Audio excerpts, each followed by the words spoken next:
What's going on, family? Welcome to another episode of Piercing Reality, where we question everything. Today is part 2 of sex transmutation. We're going to talk about the power of sex transmutation and how you can use this energy to manifest your intentions. So we're going to get into creative outlets today. I know in the last video, I told you that your sexual energy is your superpower. It's your ability to bring things into being. Society would love to steal this energy from you, and they have been doing a very good job at it. They've gotten you hooked on whatever you're hooked on. I don't need to go down the list of things, whether it's pornography on Pornhub, cam girls, or whatever you want to watch, all that stuff, all the voyeuristic type things, even shows that are highly sexed with no subject matter, just stuff in there just for the sake of inciting that dopamine response in the brain. Well, that's exactly sort of what we're trying to create, the atmosphere that is the antithesis of that information, of that understanding, of that concept. So today, we're going to be coming out of Napoleon Hill's book, Think and Grow Rich. I have it right here. And the chapter is called The Mystery of Sex Transmutation. And I'm going to talk a little bit about the outlets portion of it. Last time we really got into some really deep minutia of what the energy is. I said last time that sex is not something to do, not simply something to do, but it's energy to move. And it's energy that manifests itself because there are things in you that want to come into being. Okay? So we're going to get into some of these principles. I'm going to read a little bit from the book, Think and Grow Rich by Napoleon Hill, The Mystery of Sex Transmutation. And I'm going to read a couple of paragraphs that I have highlighted and underlined, and then we'll expound upon it a little bit deeper, all right? He's talking about sexual energy. When harnessed and redirected along other lines, the positive attributes of this motivating force may be used as powerful creative forces in literature, art, or in any other profession or calling, including, of course, the accumulation of riches. The desire, again, talking about sexual energy, the desire cannot and should not be submerged or eliminated, but it should be given an outlet through forms of expression that enrich the body, mind, and spirit.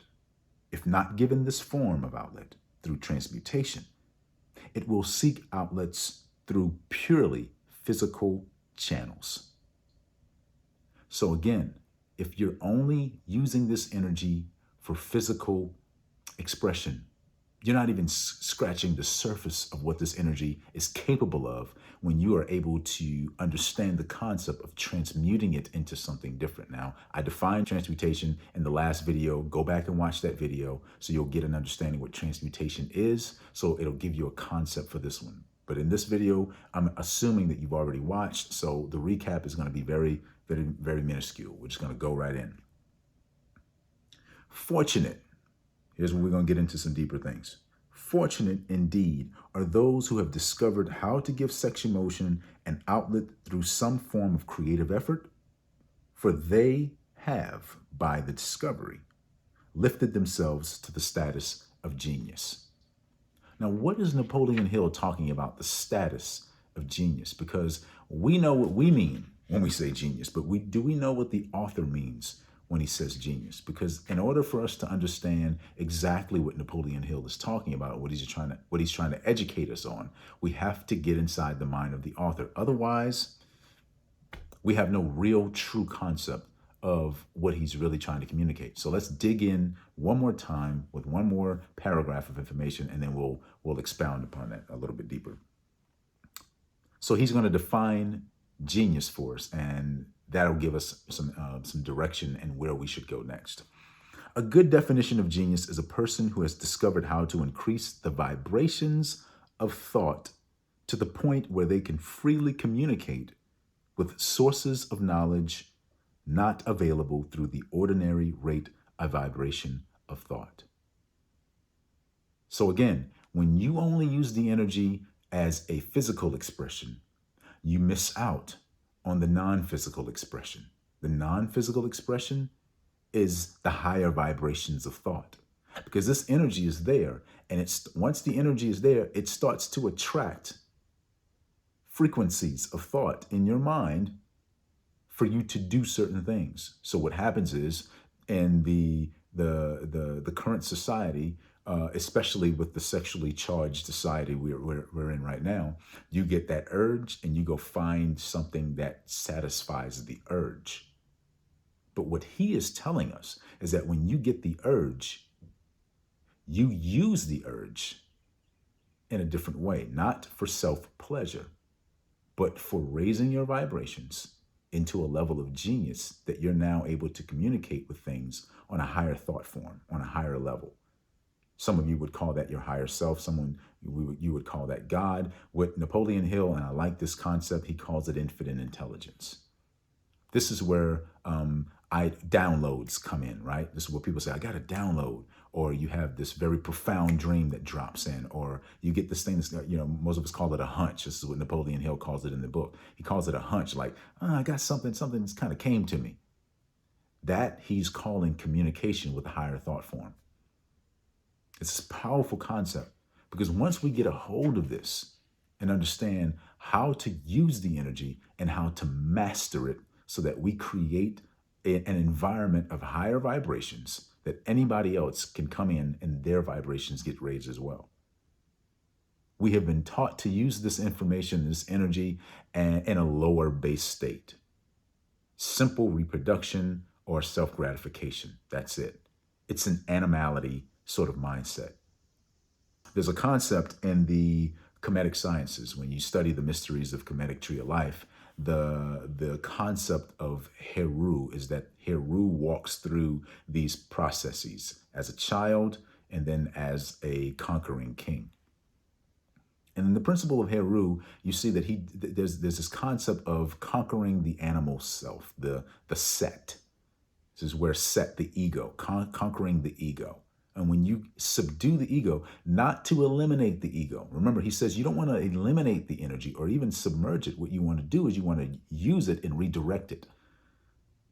So in the principle of Heru and the concept of Heru, you actually take this energy and you control it by controlling its ability to generate.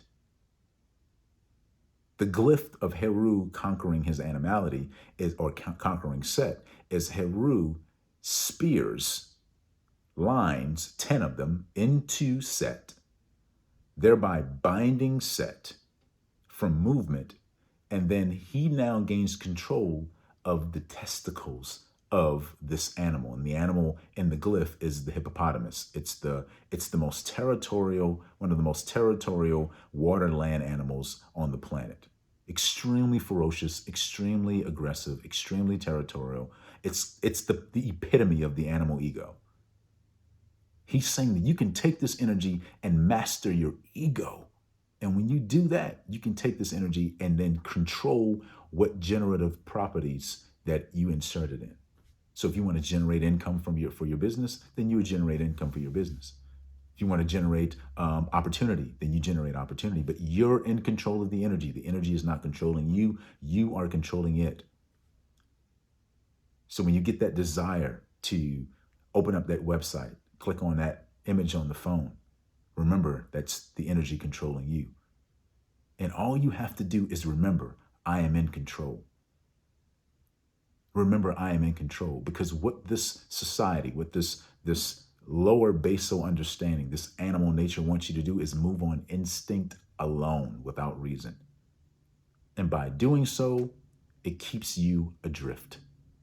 You ever watch a dog? You take them outside, and there's this pattern. Once it reaches the grass, it starts peeing wherever it wants to. It poops wherever it wants to. And it just it's drifting. And it's the instinct of smell that causes the animal to drift. This instinct of, I'm gonna follow my nose, da-da-da-da-da-da. There's no reason behind it. It's just, I'll get on that trail. It's the squirrel concept, right? Squirrel, right?